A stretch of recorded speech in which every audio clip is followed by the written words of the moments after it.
Baby Cruise's $20,000 nursery. Next, Access Hollywood.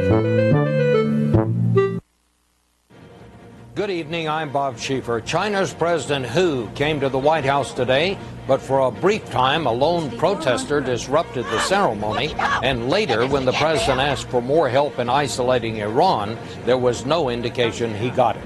Who's on first tonight? Then we'll cover these stories. If you drive, pay attention. I'm Bob Orr on what's behind 8 of every 10 accidents on the road. I'm Lara Logan with an exclusive look inside the Green Beret mission in Iraq. And what do you give a queen on her 80th birthday? I'm Mark Phillips on a gift that might surprise you.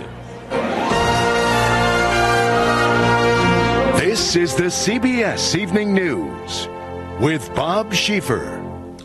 China's president came to see President Bush today, but this was not the best day the White House ever had. First, a government announcer introduced China's national anthem by calling it the national anthem of the Republic of China. In fact, the Republic of China is the formal name of the island of Taiwan, which claims to be an independent nation, a claim that China fiercely disputes. Then a heckler got into the White House grounds and caused a commotion. And finally, when the two presidents sat down together, it does not appear they got much done. Here's Jim Maxwell. The high pomp and pageantry of the U.S. welcome for China's president masked the wariness that still marks the relationship. What the president said diplomatically: "We will address our differences in a spirit of mutual respect." An aide put more plainly to CBS News, quote, "We have substantial issues with the regime." Still, Mr. Bush was extending a pat-on-the-back welcome when a protester greeted China's president more dramatically. President Bush, stop him! I'll kill him!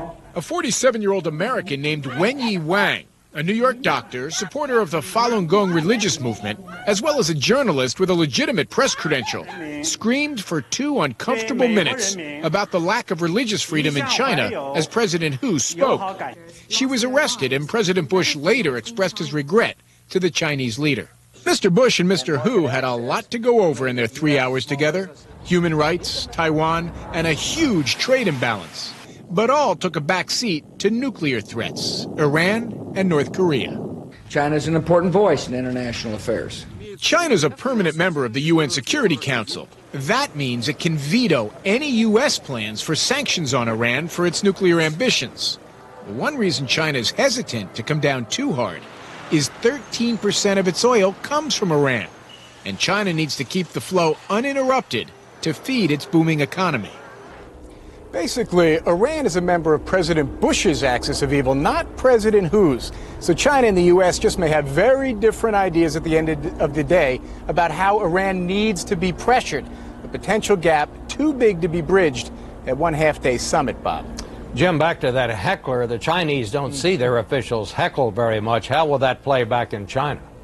How will it play? It won't play. State TV didn't run the demonstration through several international feeds, but they go through a monitoring station. They were blacked out. In fact, Bob, the BBC's report about the censoring, it was censored.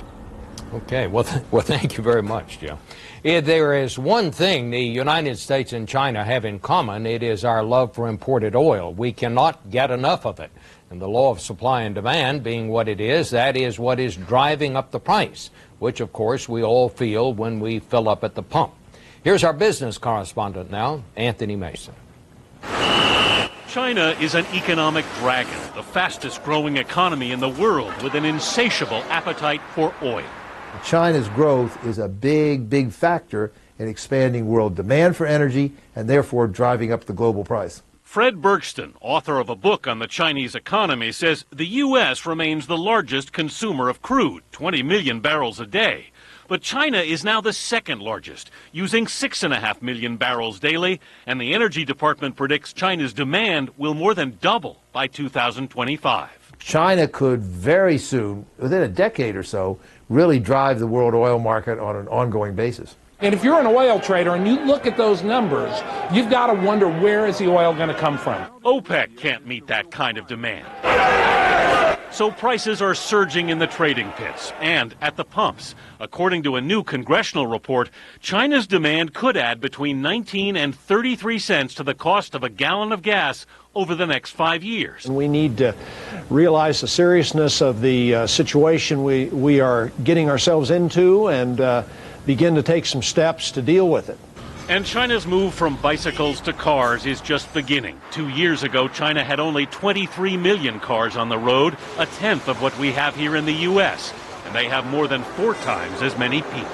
If they ever got to per capita automobile usage like we have, their number of autos on the roads and therefore their energy consumption would swamp ours.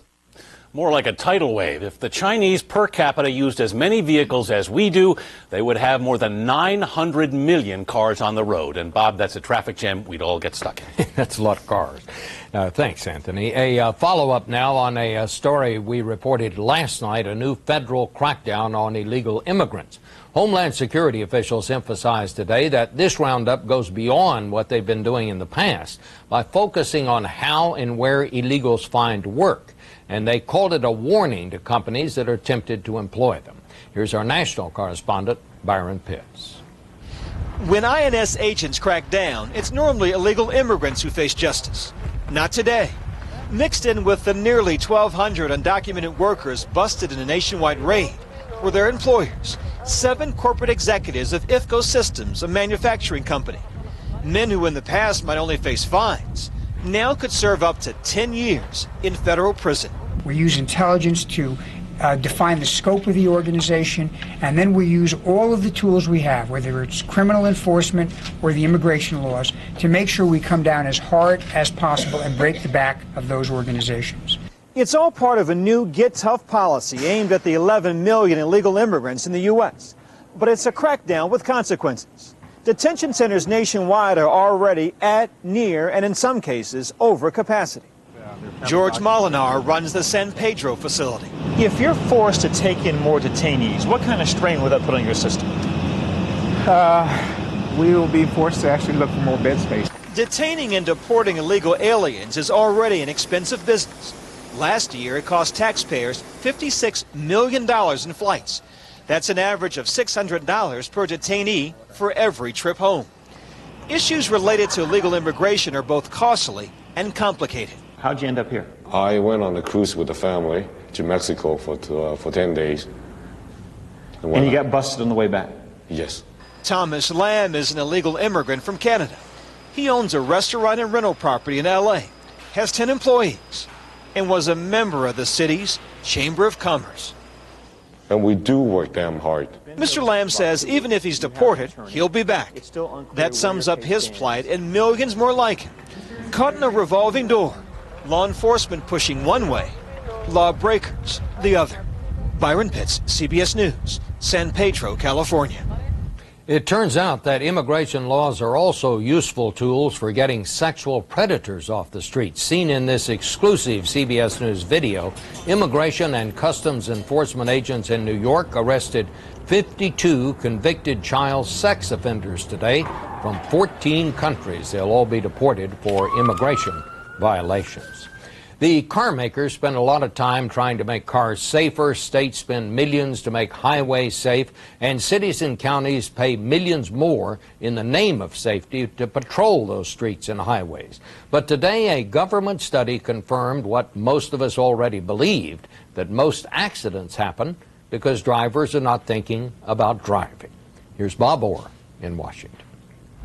Simply put, you can't drive and talk on a cell phone, or drink a soda, put on makeup, or read the paper. Of course, drivers routinely do all of those things. But be warned, if you try to multitask behind the wheel, your chances of crashing go way up. A new government-funded study from Virginia Tech, using cameras to track more than 200 drivers, reveals that 8 out of every 10 crashes involve drivers who are drowsy or not paying attention. This study is a wake-up call to America to make sure to pay attention while you are driving. Here's a woman who needs that wake-up call. She's falling asleep. And here's a man who loads a CD player and then swerves off the road. Highway safety advocates have long known that distractions are dangerous.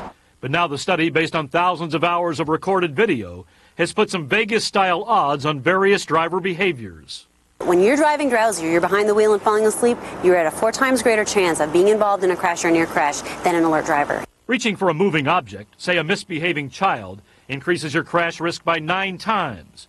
Looking out the window at something besides the road quadruples your chances of having a wreck. And researchers say dialing a phone, reading, or applying makeup each triples your risk of a crash. So why aren't you worried about getting in an accident? Because I can multitask. I'm pretty good at it. Yeah? Yeah. Even gadgets designed to help, like navigation systems and voice-activated phones, can also cause problems if drivers pay more attention to the technology than the road. Increasingly, states are cracking down on cell phones. Here in Washington, for example, it's illegal to use a handheld phone while driving. But safety officials say it's very tough to outlaw distractions and harder still to regulate drivers' behavior. Bob? Thank you very much, Bob. Next on the evening news tonight, tough Green Beret training for Iraq's toughest soldiers, and Lara Logan will take us right into the thick of it.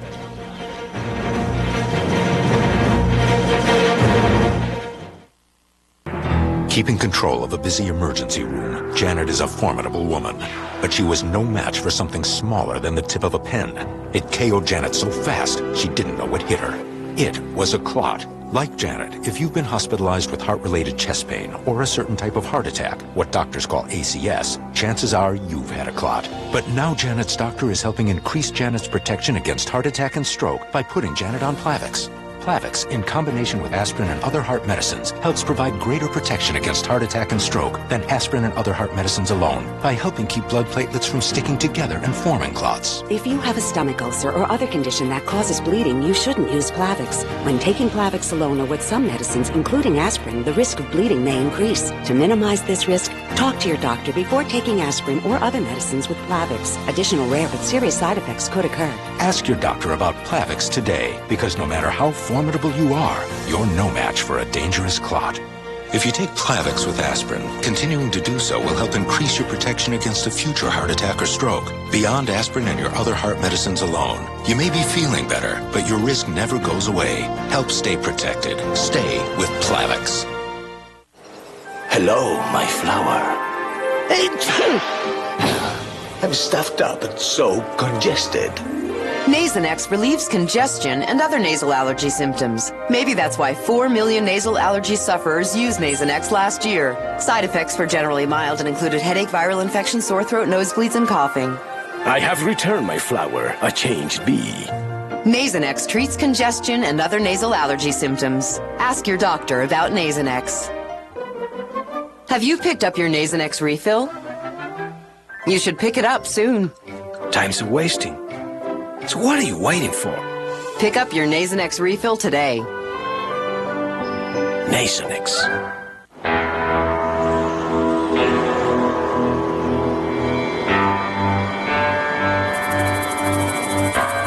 Roundup Extended Control. It kills tough weeds fast.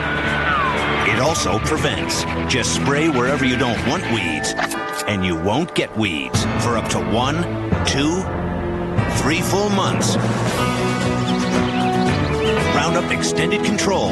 Weeds have met their match.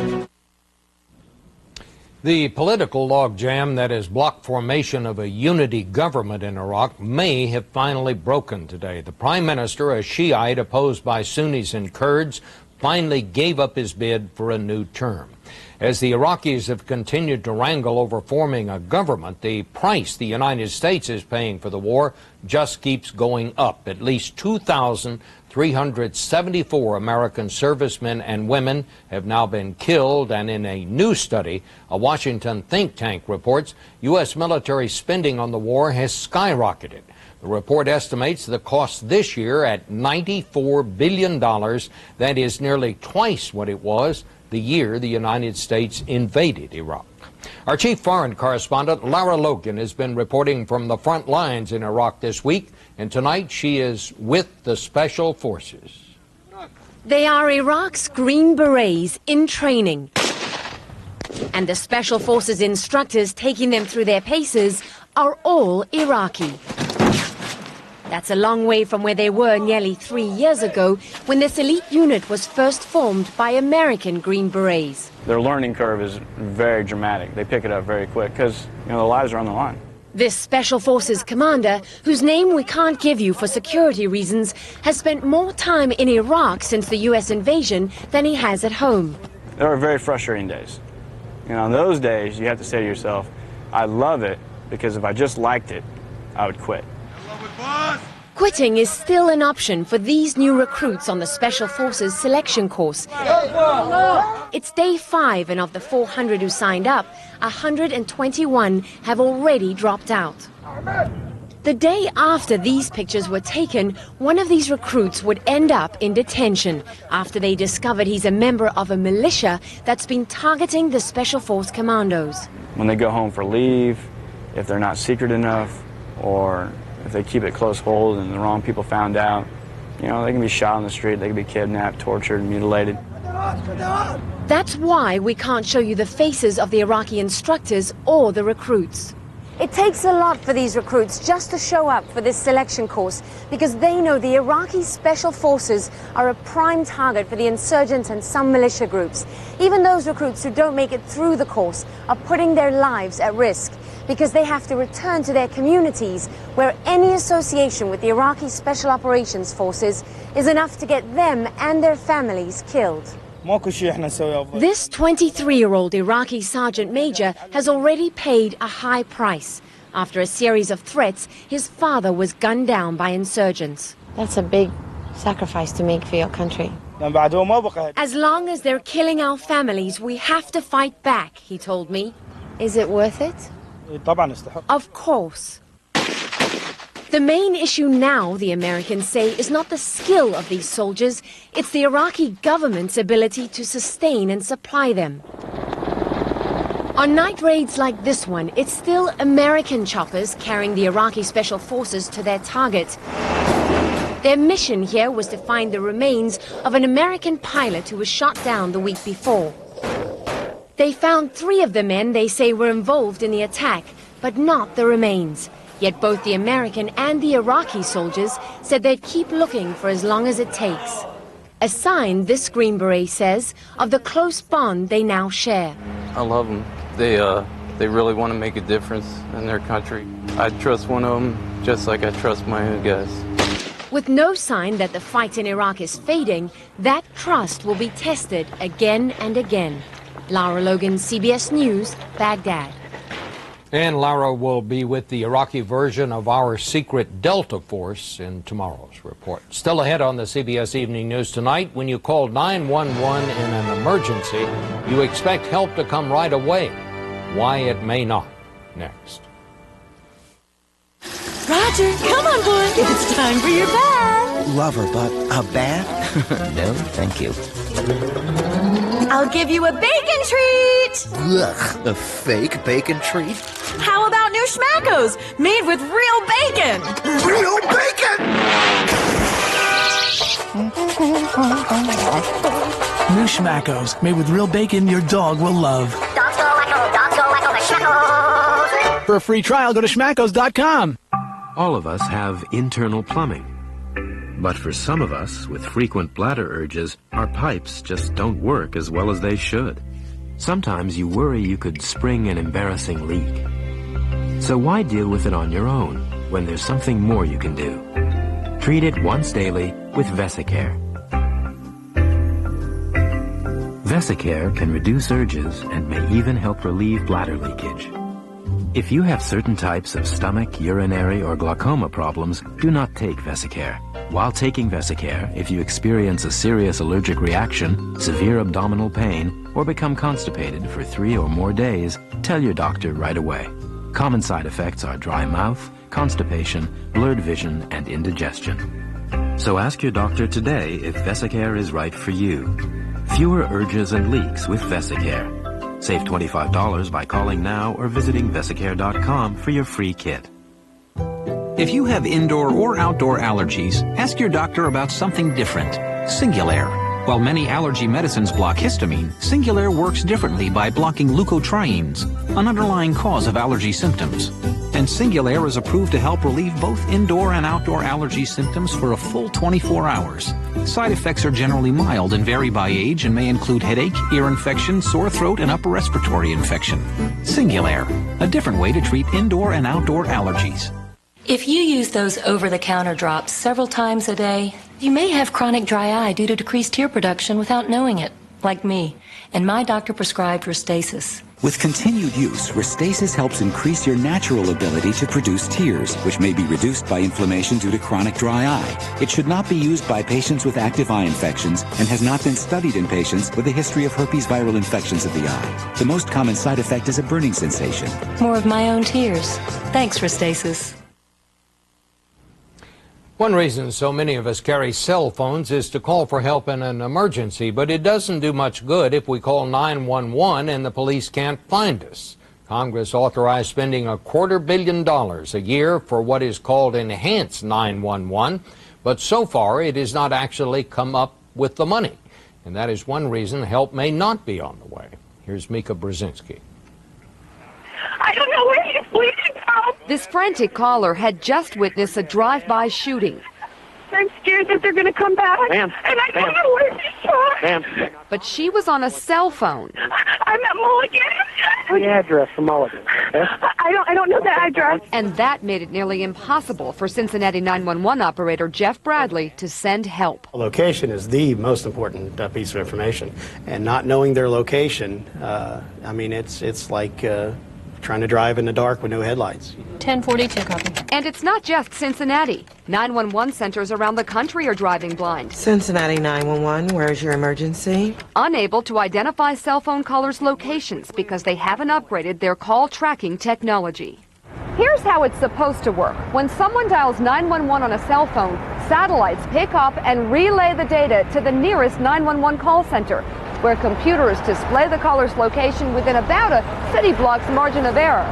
But if that call came on an old cell phone, or if the 911 center doesn't have the technology upgrade, all bets are off.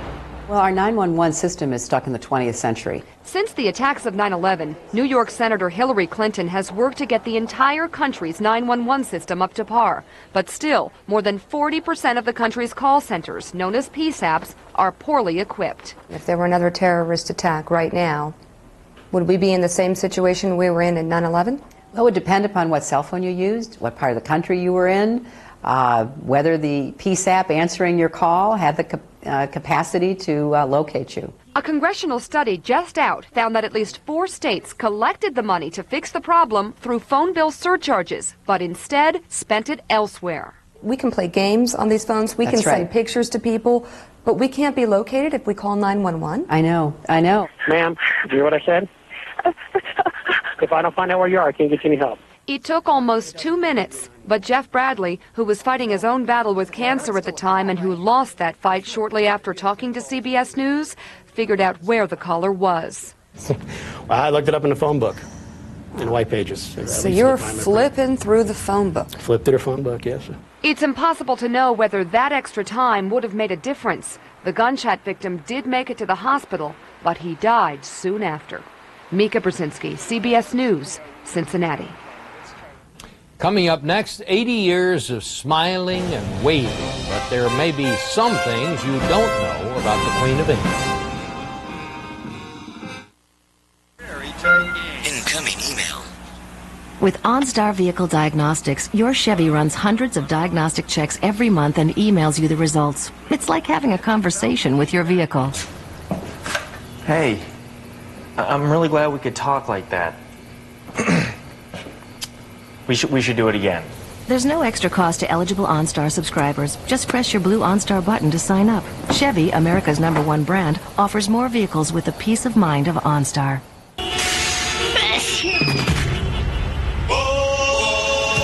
The Astelin? It could be allergies getting to you, but irritants can cause your symptoms too. Astelin is seasonal allergy medicine, also approved for nasal symptoms caused by irritants like smoke and smog. These aren't. For people 12 and over, most common side effects may include bitter taste, headache, nasal inflammation or burning, and drowsiness. Don't let allergens or irritants do you in. Ask your doctor about Astelin.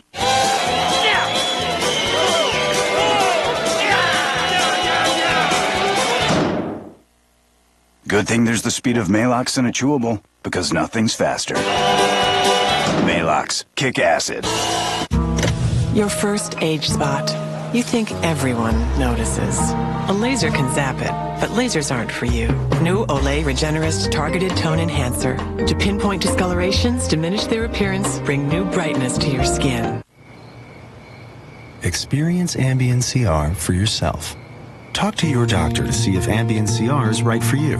Then call for your 7-day free trial offer. Ambien CR has a controlled release formula and is the only sleep aid with 2 layers. The first dissolves quickly to help you get to sleep fast. The second dissolves slowly to help you stay asleep. So you can wake up and get ready for your day. Ambien CR is a treatment option you and your doctor can consider, along with lifestyle changes, and can be taken for as long as your doctor recommends. Side effects may include next-day drowsiness, dizziness, and headache. Don't take it with alcohol. Ambien CR is a non-narcotic. Most sleep medicines have some risk of dependency. Until you know how Ambien CR will affect you, you shouldn't drive or operate machinery. Be sure you're able to devote 7 to 8 hours to sleep before being active again. Call today for your 7-day free trial offer of Ambien CR. Tomorrow will thank you. Coming up in just moments on News Channel 5 at 6, authorities in Coffee County are looking for a man they say first robbed and shot a woman, then tried to run over police. Details at 6. They are getting ready for a big party in London to the surprise of no one. After all, I do share our forefathers' view of British royalty. My invitation must have been lost in the mail. But in any case, it will be quite a party. Here's Mark Phillips. If you count her picture on the money and add all of the portraits of her, 139 of them that have been done over the years, her face may be about the most familiar image on the planet. Queen Elizabeth has probably been painted and snapped more than most supermodels, albeit over a much longer career.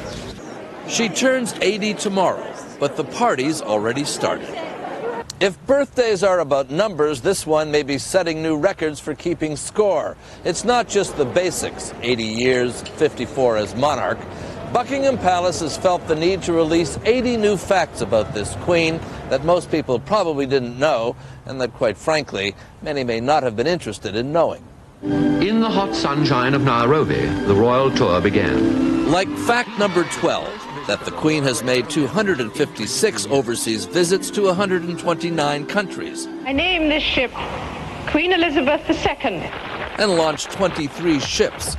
Not many will know that, fact 51, the Apollo 11 astronauts left a message from her on the moon.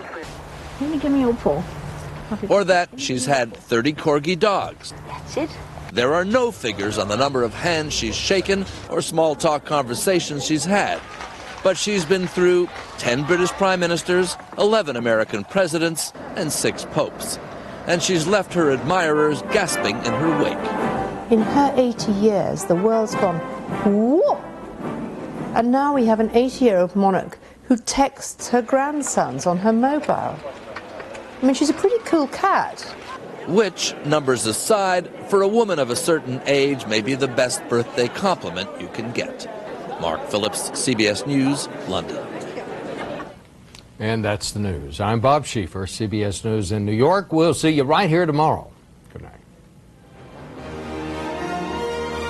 For news 24 hours a day, click on CBSNews.com. Brought to you in part by Walmart. Surprises are in store at Walmart. Like a 42-inch plasma TV that's sure to keep the whole family happy.